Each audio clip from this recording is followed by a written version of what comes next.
Hi Glamour, I'm a professional basketball player, Sabrina Ionescu, and today I'm going to be debunking some myths about women's basketball.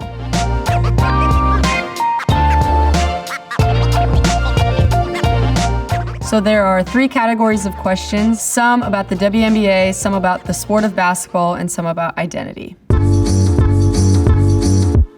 Female players are paid less than male players. This is true. The NBA base salary is a lot higher than the WNBA base salary. Obviously, the goal is for women to continue to get paid more and doing what we can using our platforms to advocate for change and continuing to try and grow the game. WNBA players aren't as aggressive on the court as NBA players.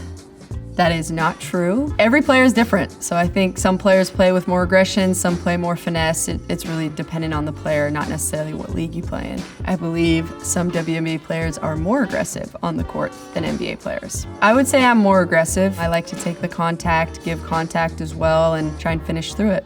Playing internationally is more profitable than playing in the US. This also just depends who you are and where you go internationally. A lot of players do go to certain cities that do pay more than in the league, but it just depends the type of player you are and what point you are in your career. A lot of the younger players could potentially make more money overseas, and some of the older players do decide to stay because they make enough money here. It's easier to make three-pointers in the WNBA because the line is closer. I don't think so. Obviously, we play with a smaller ball and the line's a little bit closer, but I shoot from behind the line anyway, so I don't think it's much of a difference. It's what we've grown up playing on that court with that three-point line, and so I don't think it makes it easier or harder. I think it's just what you're used to and how you've been able to train. My tip would be you have to be really good around the basket, so you gotta work on form shots and make sure that you're good from the free throw line in order to be great from the three-point line. The basketball program you attend in college determines how successful you would be in the WNBA. I don't think this is true. I think it plays a part in your development in college, and being able to play at the highest level in college against some of the players you're going to be playing in the league for sure helps, but I don't think it's the end-all be-all on how great of a player you're going to be in the WNBA. Let's move on with questions about the sport of basketball. You have to be over 6 feet to dunk. I think it helps, but I don't think you have to be over 6 feet to dunk. I'm not sure I've met anyone under 6 feet that dunk in the WNBA, but I do know it has happened in the NBA. So I think it's really just a matter of how athletic you are and how high you can jump, not necessarily how tall you are. You're under this pressure to dunk at such a young age. There are a lot of players that do dunk. There's some players that dunk in game, but I don't think there's much of a pressure. It's the same amount of points as a layup. It's just a lot flashier. Playing offense is more difficult than playing defense. That's not true. I believe they're both really difficult. It's just a different skill set. Obviously, offense, you're trying to get the ball in the basket, and so there's a lot more skill and technique that goes into it. On defense, it's more of like a team defense, especially in basketball. You have to rely on the people behind the ball, your post players. Communication is super important on defense just because you're not seeing what's happening behind you. Usually the arenas are really loud, so it takes all 5 people on the court talking in unison to be able to get the job done. What's like your favorite chant that you hear from the crowd? Let's go, Liberty. That psychs you up? That works? That works every time. I'm ready to go. Shooting is the most important skill to master in basketball. I think it just depends on the type of player you are. If you're a big man down low, usually shooting doesn't need to be your most important skill. Your most important skill needs to be finishing around the basket. And if you're a guard, sometimes that could be point guard skills and handling the ball. For me, passing is one of my most important skills. Being able to get my teammates open just creates a threat for the opposing team if I'm not shooting the ball well or if I'm guarded really hard. It's really nice to be able to use my passing ability to help my team win.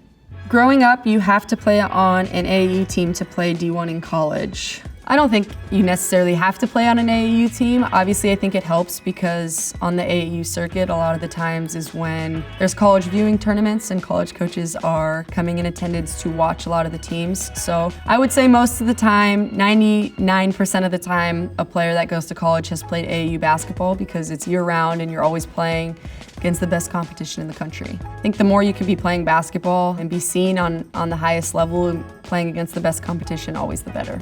You shouldn't wear a rival player's signature shoe. Well, if you're a signature athlete, you definitely can't. But if you are not, I believe it's up to you. A lot of players wear their favorite player's shoe because they want to represent them and support them. But I've seen players wear all kinds of shoes. I've worn every single player's shoe at some point in my career, and I think the more shoes you could wear, the better, because you're able to see what you like on your feet. There's so much technology built in these shoes that I think it's just dependent on what you like and what helps you the most on the court. Now I'll have some questions about the identity in the sport. Female athletes are all tomboys. No, this is not true. I feel like everyone has the opportunity to be who they want to be. Basketball has definitely opened my eyes to just being able to see how so many individuals are able to express themselves, and across all sports, I think that's been the power of sport, is just being true to who you are, and whether that's a tomboy, a girly girl, I don't think it really matters. If you aren't at least 6 foot, you probably won't be successful in the WNBA. This is not true. There's so many players under 6 foot that have had amazing careers. I don't think it's a matter of height.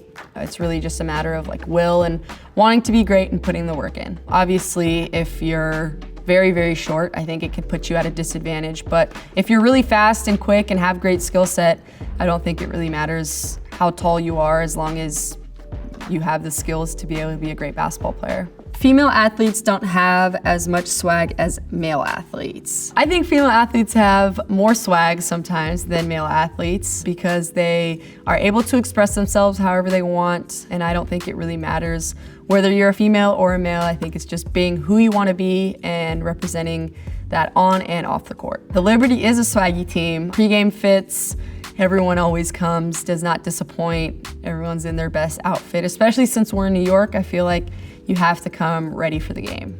The WNBA has only been around for 20 plus years, and so it's still growing and evolving, but I would say, especially in New York here at Barclays Center, we had 11,000 plus fans the other night, and so women's sports is definitely up and coming, but teams and players are definitely wanting to come here because of the fan base that we have supporting women's basketball. Thanks so much for watching, and I'll see you on the court. Bye, and go Liberty!